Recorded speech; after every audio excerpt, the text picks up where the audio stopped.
Bryan Fischer, on his radio program for the American Family Association, a hate group according to the Southern Poverty Law Center, says that the military is getting ready to kill Christians. I don't know what he's talking about. Let's see if we can figure it out. Soldiers are being trained to use lethal force to neutralize threats to our national security.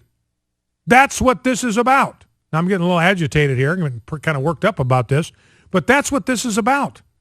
And the military is identifying, the trainers are identifying to soldiers that are going to be using lethal weapons.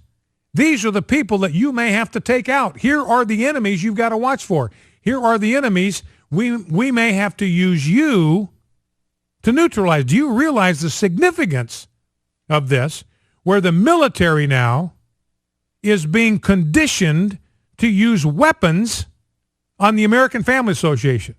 The American military, the soldiers are being conditioned in their brains to think of evangelicals, Tea Partiers, the American Family Association, and the Family Research Council as domestic enemies that may have to be neutralized by lethal force, because that's what the military exists for. Putting aside just for a second that this is all completely false, right? Let's just ignore that bit of data for a second.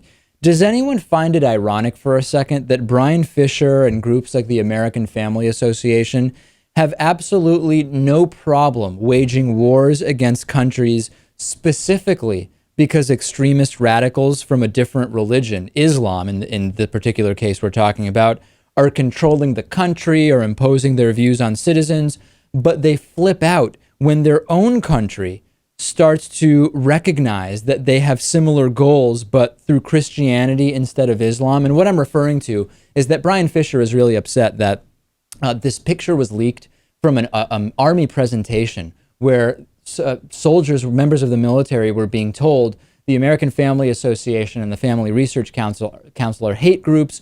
It'd be best if you don't donate to them, etc.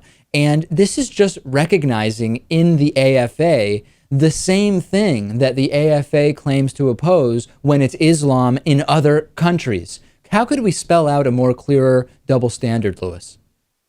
It's clear to us, but Bryan probably thinks he's doing God's work. And what's the number one tool of religious extremists? Well, fear. And this is, of course, just blatant fear-mongering. Yeah, because, and it's blatant fear-mongering, but it's also really not that good of a job. Like when Glenn Beck does it, he does it in a way where, number one, he's probably making more money off of it, and number two, he's really building it up with more facts, and he'll talk about how the population will be destroyed, and he'll crescendo and do this amazing thing, and then he'll drop in. And a great way to kind of prepare yourselves is by stocking up on food from my Mormon food storage sponsor or something like that. He does it all kind of in a more balanced presentation. We can still see through it, and it's hilarious. But Bryan Fischer is just not really presenting data. He's going, it's almost too hard of a sell. The military is being conditioned to use weapons against us.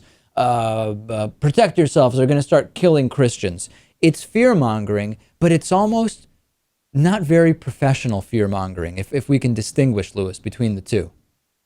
Right. Well, maybe he's not trying to profit. Maybe this is just religious zealotry in its purest form, but hard to say. But Glenn Beck certainly is religious, but way more about making money.